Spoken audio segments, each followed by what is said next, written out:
पवित्र जागर बा महाशिवरात्रि रे हजार हजार भक्त समागम होती बाबा खेमेश्वर मंदिर पाखे ये कहीं के दूरांतर भक्त मैंने आसुँच बाबा पाखक देखो बहुत सारा भक्त ये समागम होती ए बाबा बहुत महात्म्य अच्छी तो यह पदे आम आम पाखे जो अच्छा कमिटर अच्छा नेतृवृंद मैंने अच्छा पदे आमको से कहे।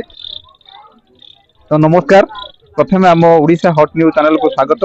बाबा खेमेश्वर मंदिर बाबद आज जागर उत्सव होती पदे आमको परिचय दिंतु। मु श्री बंकेश कुमार बेहेरा 16 म्युनिसिपालिटी पूर्वतन चेयरमैन एवं ये मंदिर कमिटीर जड़े कर्मकर्ता।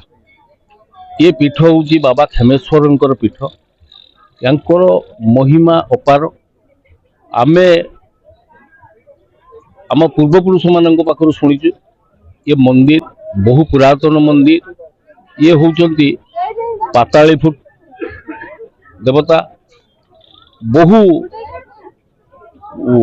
रोगी कुष्ठ रोगी कहतु जो निसंतान माने एठारे मानसिक करी अधिया पड़ी सेमानंकर मानसिक पूरण करिसंती।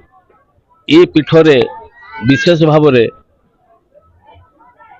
महाशिवरात्रि कार्तिक पूर्णमी यही भली कार्यक्रम हुए एवं बहु जन समागम हुए। ये अंचल होती ये प्रत्यक्ष ठाकुर लोक मानकर बाबा खेमेश्वर प्रति अपार विश्वास रही।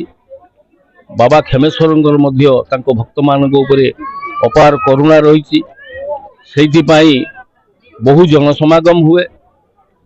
बहुत पुरातन मंदिर ग्रामवासी एवं स्थानीय बासिंदा मान सहयोग विभिन्न रीतिनीति ये बहु उत्साह उद्दीपना पालन करा जाए। आजिकार कार्यक्रम बाबद केते कौन लोक मैंने श्रद्धा आसी से बाबद कौन कौन थिला कार्यक्रम से बाबद राति 3टारू मंदिर खोली पहड़ राति 3टा पाखु अद्य विधि प्राय 10 ରୁ 15 हजार भक्त गले।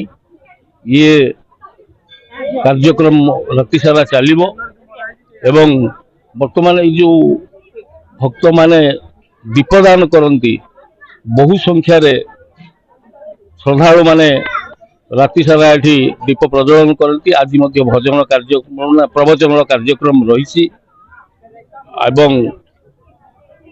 आउ काली की भजन संध्या हबार कार्यक्रम रही।